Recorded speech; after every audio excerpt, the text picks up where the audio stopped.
स्वागत आहे। आज मी आपल्याला व्हेज मोमोज कसे करायचे ते दाखवत आहे।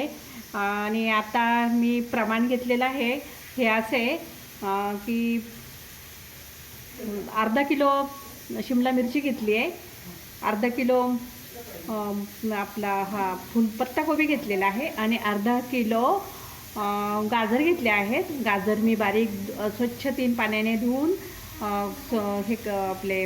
धुवून किसून घेतलेले आहेत आणि ह्याचे बारीक बारीक बारीक काप केलेले आहेत। बारीक चिरलेला आहे कोबी आणि शिमला मिरची। आणि इकडे 4 वाट्या मी तांदूळ घेतले आहे, म्हणजे 1.5 पाव, हे 1.5 पाव मैदा घेतलेला आहे, म्हणजे 4 वाट्या। आता ह्याला मी मीठ मैदा मी 4 वाट्या घेतलेला आहे, त्यामध्ये मी 1 टीस्पून मीठ घालून घेतले आणि आता हा मी मळून घेते।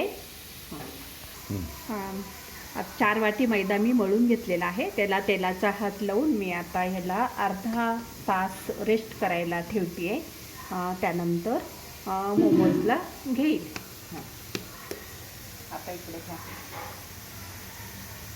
हे पहा मी कढई ठेवलेली आहे, त्यामध्ये 4 टीस्पून तेल घालून घेतले आणि आता ह्या सर्व भाज्या एकत्र परतून घ्यायच्या आहेत। गाजर, पत्ताकोबी, शिमला मिरची हे सर्व एकत्र परतवायचे अगदी 5-6 मिनटं।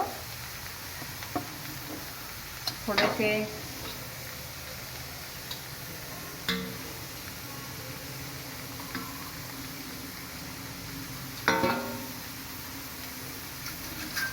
चवेला मीठ घालायचं आहे।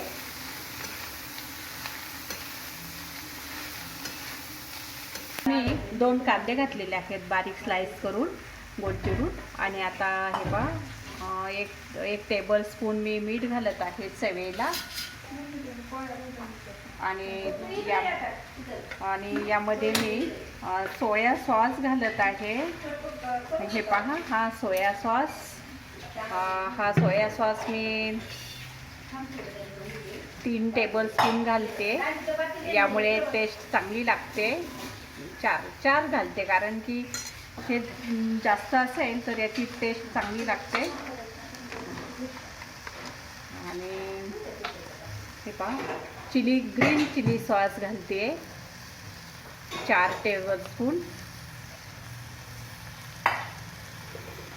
मी यामध्ये मिरची मिरे वगैरे काही घातलेलं नाही आहे। हे पहा चवेला एवढंच घालून याला चांगले 5-6 मिनटं परतू देते। आणि यामध्ये मी पातळ लाटून घेतलं आणि त्यामध्ये हे मोमोजचं सारण घेतलेलं आहे। आणि हे पहा याला करंजीप्रमाणे भरून घ्यायचं, असं दाबून करंजीसारखं असे थोडे चिमटे द्यायचे त्याला दोन्ही पदर एकत्र घेऊन असे त्याला चिमटे द्यायचे। आणि हे मी इडली पात्रामध्ये वाफवून घ्यायचे आहे, त्याला हे वाफवूनच करणार आहे मी। आणि हे पाही अशा पद्धतीने बनवले आणि हे असे मोदक प्रमाणे सुद्धा बनवता येतात। आपल्याला पाहिजे तसा आकार आपण देऊ शकतो। म्हणते ना मी, आपले मोमोज तयार झाले आहेत। हे पाही असे वाफवून घेतलेत इडलीच्या पात्रामध्ये। आणि आता हे कशा प्रकारचे मायोनीज बरोबर, आता हे मायोनीज बरोबर सर्व करावे।